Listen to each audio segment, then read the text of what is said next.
కొట్టాల గ్రామంలో. నేను అక్కడ అంగన్వాడీ టీచర్గా పనిచేస్తాను. నేను చేపట్టి 30 సంవత్సరాలైంది.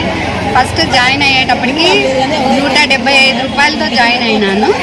ఇప్పటి వరకు ఇప్పుడు వచ్చే జీతం 11,500 వస్తుంది. మేము పడని పాటలు లేవు, మేము చేసే ఇబ్బందులు లేవు. అది చిన్న గ్రామము, పిల్లలు లేరు. పైనుంచి సిడిపిఓ సూపర్వైజర్ల ఒత్తిడి ఎక్కువ, మాకు జీతాలు తక్కువ, పోపు సామాన్ల డబ్బులు కానీ గ్యాస్ డబ్బులు కానీ ఏవి సక్రమాలలో పడేటివి లేవు. ఇట్లా చాలా సమస్యలతో ఇబ్బందులు పడతా ఉన్నాము. జీతాలు పెంచమని అడిగితే ఏ దానిలకు మతుకు ఏ దానిలకు పలకరు.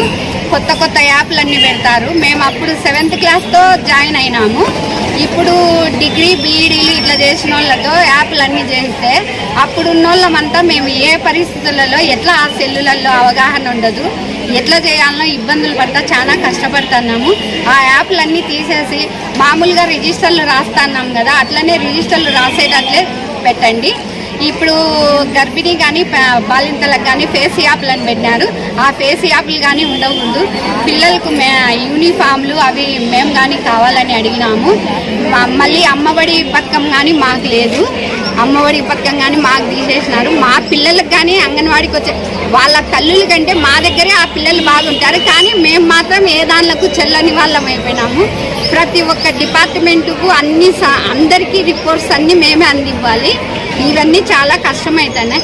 మమ్మల్ని కానీ కొంచెం మనుషులుగా గుర్తించి జగన్ సార్కి మేము అక్క చెల్లెలా కనపడట్లేదేమో ఎట్లా కనిపిస్తున్నామో కానీ తెలియదు.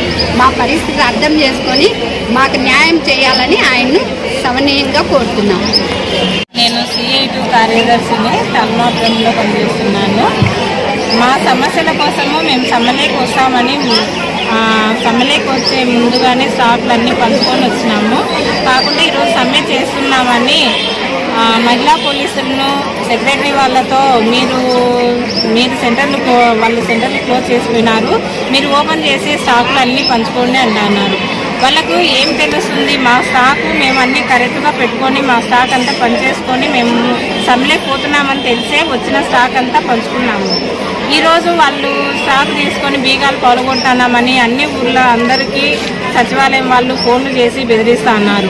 మా హక్కులు మేము పోరాడుకునేదానికి కూడా లేదా, మాకు జీతాలు పెంచకపోగా మళ్ళీ ఇట్లా సమ్మెలు చేసేదానికి కూడా లేకుండా చేస్తున్నారు. ఫేస్ యాప్ పెట్టినాడు, గర్భవతి వస్తుంది, ఆమె కూర్చునే తర్వాత అది ఓపెన్ కాదు, సెల్లులు పని చేయవు, నెట్ చాలా తక్కువ ఇస్తున్నాడు, 2 GB ఇస్తున్నాడు, 4 GB అయితే కూడా సరిపోదు.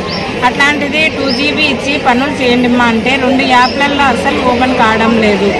ఏం PDF కానీ ఏం పెట్టినా కూడా ఓపెన్ కావడం లేదు, ఆ సెల్లులు పని చేయడం లేదు.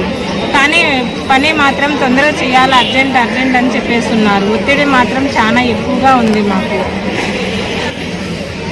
మాకు ముఖ్యంగా FRS చేయాలా, 26,000 జీతం ఇవ్వాలి.